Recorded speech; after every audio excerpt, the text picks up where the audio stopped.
Thank you so much for coming. This is so exciting. It feels like such an important occasion, reaching 15 years, and I wanted to share it with clients and new people, and I really love that you all came. My parents are both here, you probably met them. Massive thanks to Mum and Dad for being there through 11 years of hell. They're the reason I am still here, because I didn't terribly want to be at times, because chronic illness is so awful. But Mum and Dad were the strengths that got me through. So it's wonderful having them here. And my wonderful fiance. He wasn't there, he didn't. No. That's right. Thankfully he wasn't there, he never saw that phase, but he's getting to share the joy phase now, so that's great. Loving having him here. And such a spread of clients from different eras, so I think Heather and Heather, both with some of my earliest clients would be like at least 10 years ago, and here they are still in touch with me all these years later, which is so cool. And Debbie did the course yesterday, so she's the first one. So we've got a whole spread of people who've been here at all different times and for all different things, and lovely to have all the newbies here as well who are just curious and keen to come along and hear about it. So so I made a presentation that is really mostly about the joy of after my illness, but I did for the first time in 15 years actually get out my old journals and diaries, and I'm going to share some stuff that no one's ever seen. So you're the first people who are going to see where it all began. Getting well was actually super easy for me once I knew the right info, but I just want to emphasize that just because people can get well fast does not mean that these chronic illnesses are not real or not bad. Chronic fatigue syndrome is real and awful, and I will never ever say any different to that. It is horrible living with chronic illness. I was so exhausted, I didn't read for a decade, I slept 3 till 6 p.m. every day. I would lean on the handrail to go up the stairs because my legs alone didn't have the energy to walk upstairs. It's exhausting and awful. And so just yesterday, this is my diary. I used to colour in each day with red for a day that was okay. Now that meant about 5 out of 10 energy. Yellow if it was, still bearable, and purple if it was the depths of despair.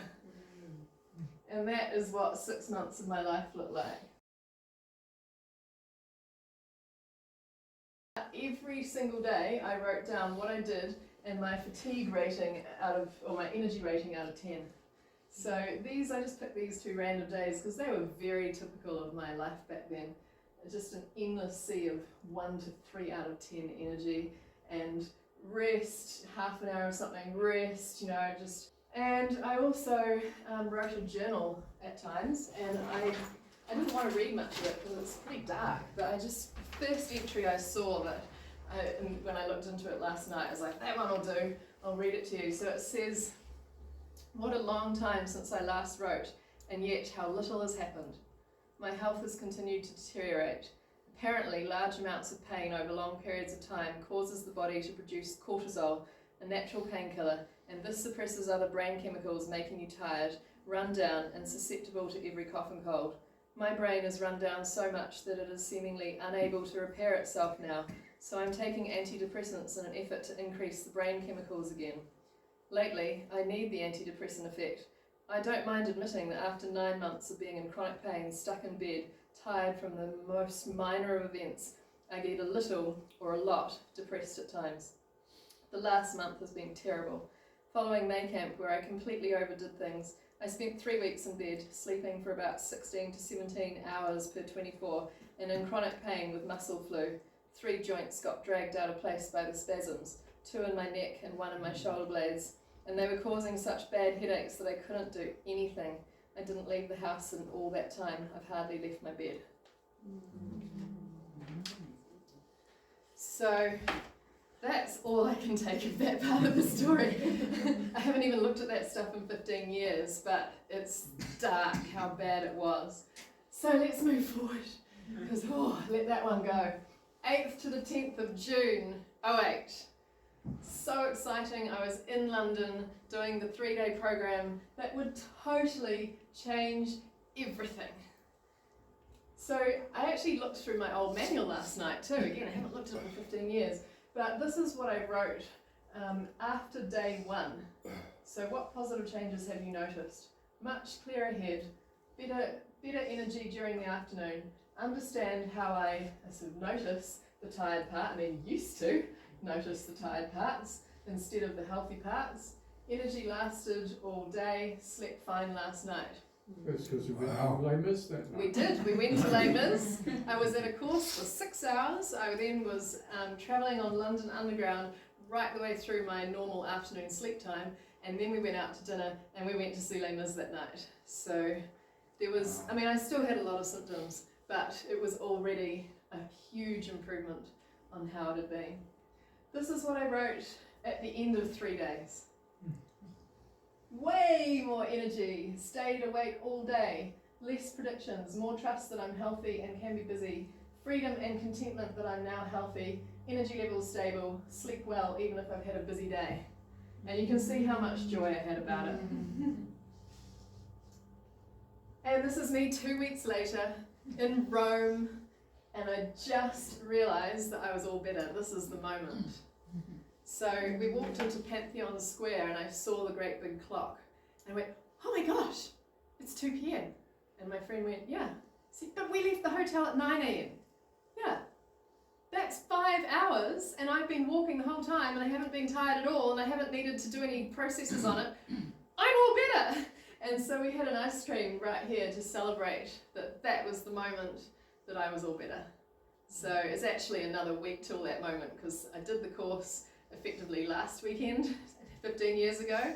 We're now in the phase where I'm working really hard every day to get there, and 2 weeks later, all there. And I wrote in my manual at the time, what are the most important things you've learnt? That filters create and reinforce patterns, good or bad. I was doing filters that supported fatigue. To trust that I am well. To re-energize myself quickly if my energy ever falls. To use the process to get out of bad patches, to use hypnosis images of confidence, energy and simplicity. I am a confident and vibrant person capable of changing anything I want.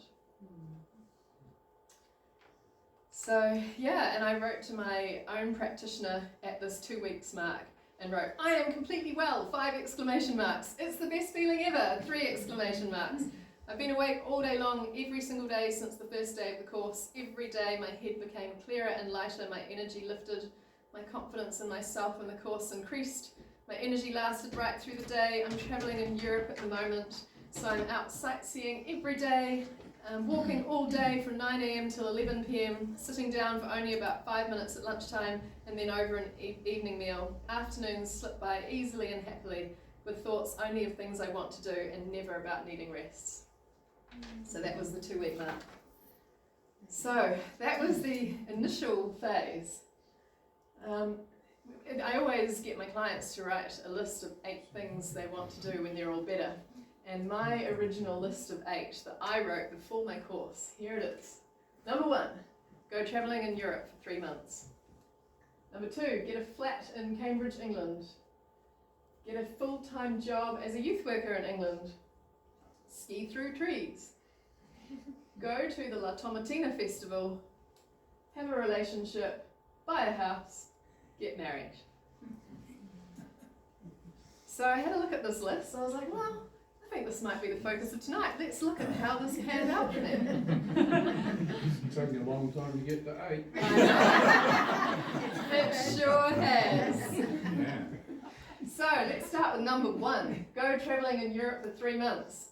Yes, I did. That started 1 week after my course. And I travelled for 3 months. So here I was in Rome, in Lisbon, in Portugal, Switzerland, Venice, and Morocco. So I travelled for 3 months. And did I get a flat? Yes. Typical English style flat, and we had some really nice garden parties. And the youth worker job. Here I am, very formal, working in English youth worker system or social work system. Loved my job, helped 300 families in the 2 years I worked as a social worker, and I loved it. Ski through trees. This is a good one. I've got a movie for you for this one. Excited because now I get to ski through trees. This is in France at the Deux Alpes. Should I have tried to speak through trees?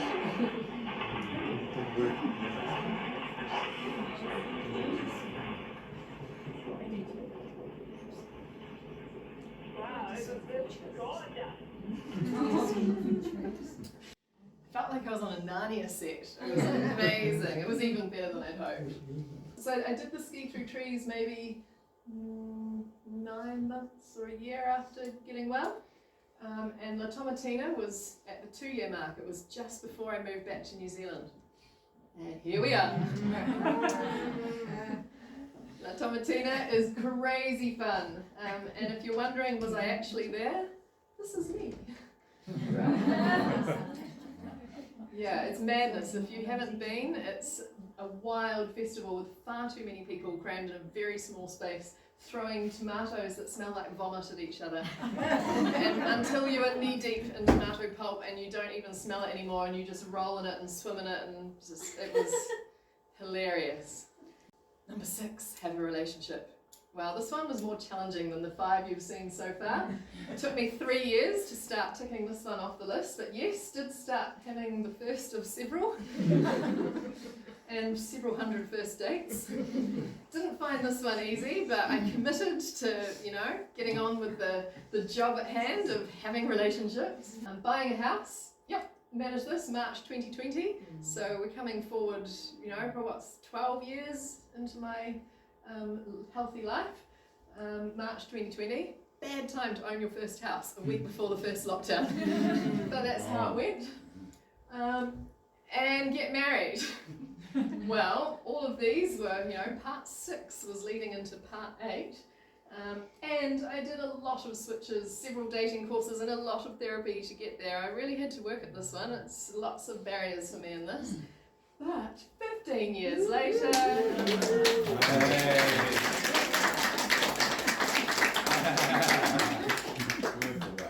Totally. Met this wonderful man. We're together for a year when he then proposed to me on January 26th this year. And being engaged is one of the best feelings I've ever known. Love it. And we're getting married on August the 2nd, so it's all nicely fitting in with my 15-year anniversary. And my recovery journey is complete. Yay!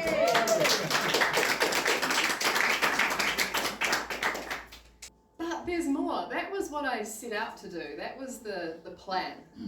And some of it happened easily and some of it I worked really hard for. But I had no idea that I was going to discover my enormous passion for castles and everything English. I've been to over 200 English heritage sites. There's always more that I want to see, so I never knew that even existed. Had an amazing time with that. I could never have imagined that I was going to travel to 27 countries in 2 years while I lived over there, including countries I'd never imagined going to. And here are some of the photos from some of the more intrepid places that I've been. I've been to 41 countries in total now since I got well.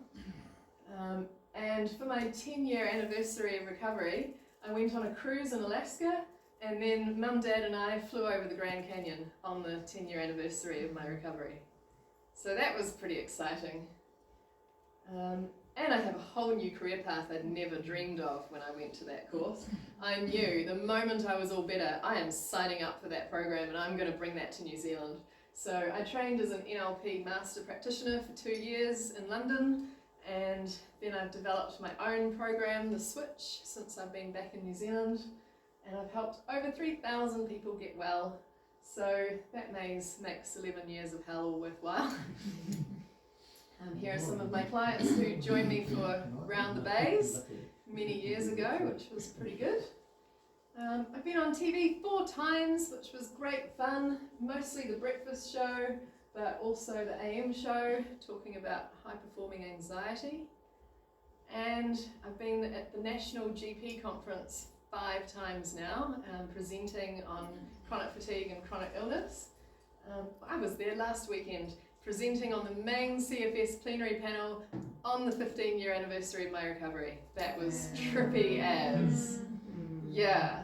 So here is everyone celebrating with me. Happy GPs celebrating 14 years of wellness, but this year it was 15 years and on the main plenary podium. I've been voted best speaker 2 of the 5 years and second place in another year out of 200 speakers. So that was a real buzz. I was the only non-doctor in the top 20. So that was a huge buzz. I've also worn some wild costumes.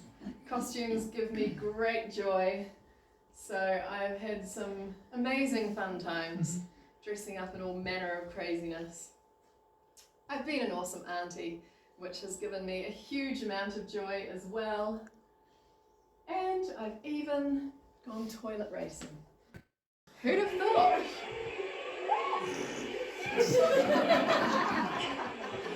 You're a pro. Yeah.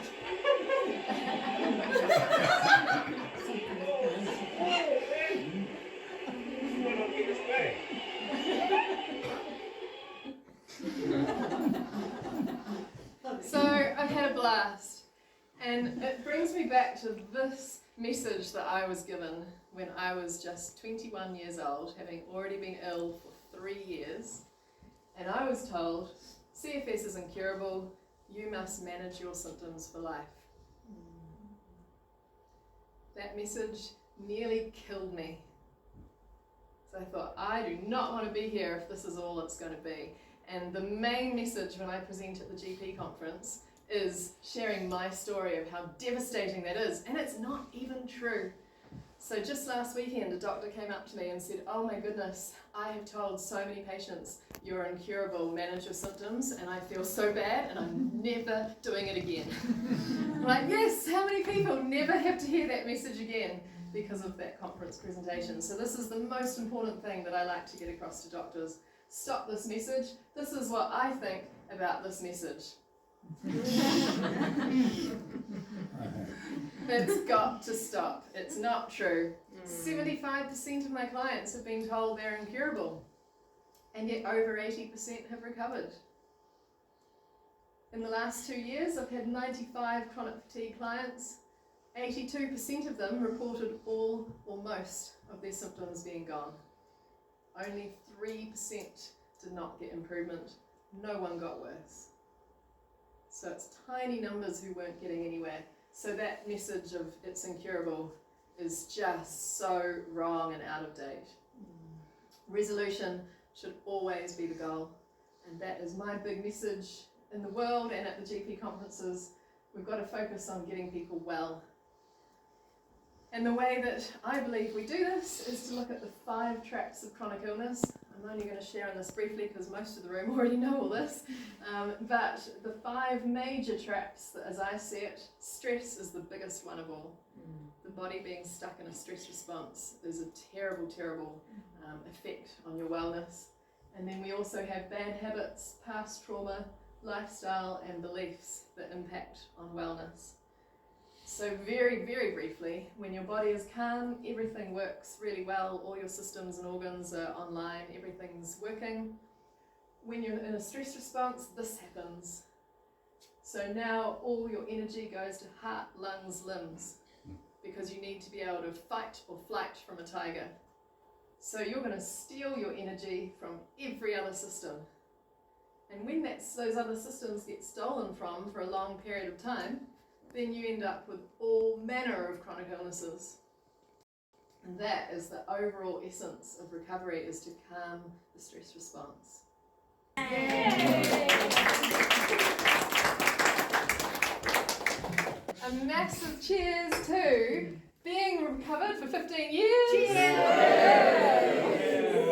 And also to everyone else in this room who's recovered. And to all the future people who are going to recover.